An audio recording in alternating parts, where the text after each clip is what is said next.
buñ ko réglé président mën na bañ ñëw di campagne électorale à Thiès loolu moo tax ma ni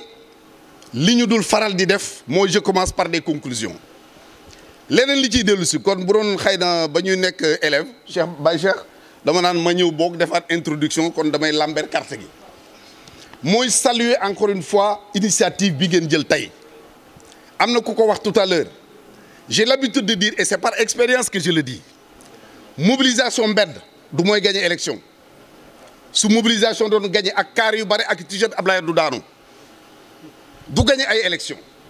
j'ai l'habitude de dire que soo wootee meeting ñaari nit dafay ñëw ki farag yow ak ki nga xam ne ku tëgg mu wuyu ji ñaari ñooñu kenn jaru cee campagne mais li am solo mooy armer véritablement say militants ñu xam ñan la ñu war a waxal ak fan la ñu war a waxee et am na loo xam taala ébauché na ko tout à l'heure te bokk na ci loolu refuser ce que j'ai toujours appelé ce terrorisme intellectuel qui fait que boo xëyoon tey ni dem naa opposition ñu tegal la rajo yi tëggal la feccal ni waa ji mooy guerrier nangam soo demee ni je vais soutenir le président ñu ne tu es un traître au nom de quoi bu ñu tasee restaurant Latouf nga commandé sa ceebu jën am naa droit commandé maafe xanaa keneen am na droit jël suppu kànja au nom de quoi yow da nga jël sa ceebu jën ni ma doo lekk sa maafe donc loolu il faut ñu xam ñan ñoo di suñu cible aujourd'hui ñu mën a dem pour wax ak ñoom on n'est pas obligé d'être des amis à chaque fois dans un parti bu ñuy wax unité dama naan teg leen wax jooju ci suuf même ci biir famille ñu bokk ndey ak baay man ak kii mën nañ gën a juboo kële gën a juboo kii juboo wuñu mais nag nañ fexe ba su baay bi wootee ñëpp daje àndandoo nekk benn et nous avons des raisons objectives de lutter pour la réélection du président Macky Sall Sénégal yëpp am nañ ko particulièrement Thiès am nañ ko parce que jàpp naa ne fi ñu toog di wax tey Thiès réunir na des conditions toute la région de Thiès d'un décollage économique alors donc maa ngi doon wax léegi nii conditions yi nga xam ne moom la ñu réunir tey pour que toute la région de Thiès mën a développer je pense que mosuñu ko am et en vérité le président wàccoon na ak ñun l'aéroport est là à 2 pas de Thiès ak yeneen infrastructures yi nga xam ni wóor nañu ne mën a créer le développement de la région de Thiès donc li ci des encore une fois ñu xam ni réew day toll foo nga xam ni réew kenn du ko fowe réew kenn du ko asaaloo j'ai l'habitude de le dire dañu jëm ci ay élections parce que un pays quand il est pauvre am réew bu amul alal amul dara intéressé wul kenn mais réew bu ñu nee am na pétrole am na leneen ak leneen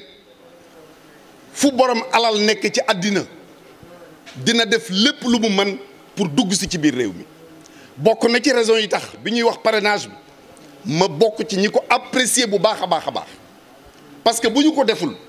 si on ne fait pas très attention te amuñu droit li wolof yi wax mujjee puso bi mu réer je pense que amuñu droit boobu donc on n'a pas le droit de laisser notre pays entre les mains d'aventuriers on n'a pas le droit bàyyi réew mi ay nit yoo nga xam ne pétrole essence ak koom-koom moo leen indi parce que gars yi nañu waxante dëgg fii ñun ñëpp xamante nañu am na ñoo nga xam ne bu ñu ñëwee ni la candidat la à l'élection présidentielle te ba ñuy wax candidat à l'élection présidentielle caution bi nekkoon 65 millions nga war a utiliser des centaines de millions pour def une campagne électorale te yow amu dencoo loo nga xam ne mën nga cee dépenser at weer ba weer wa dellu si mais ça veut dire que derrière am na lu fa ne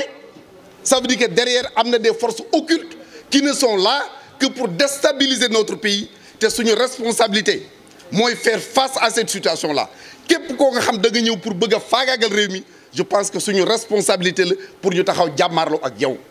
loolu nag et je termine par là suñu xel dal na ci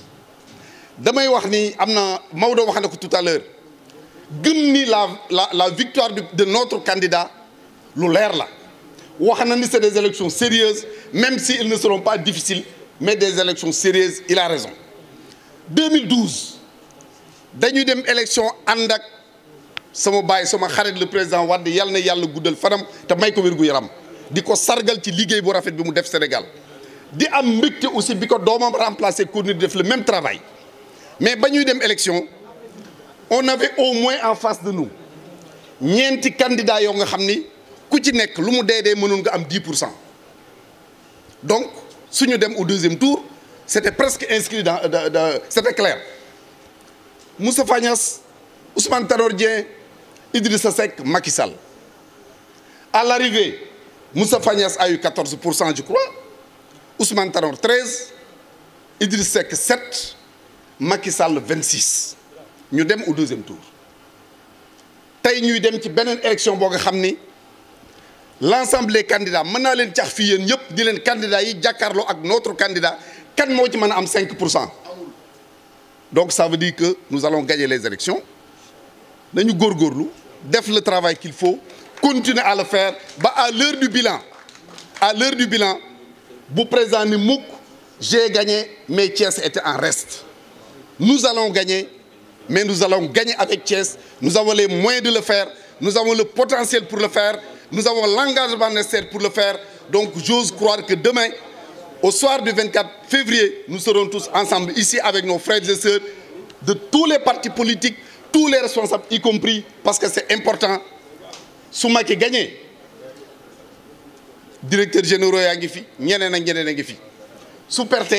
loolu yëpp ça tombe à l'eau et heureusement que gëm nañu dinañ gagner donc nañu continuer à faire ce travail là maa ngi leen di gërëm di leen sant.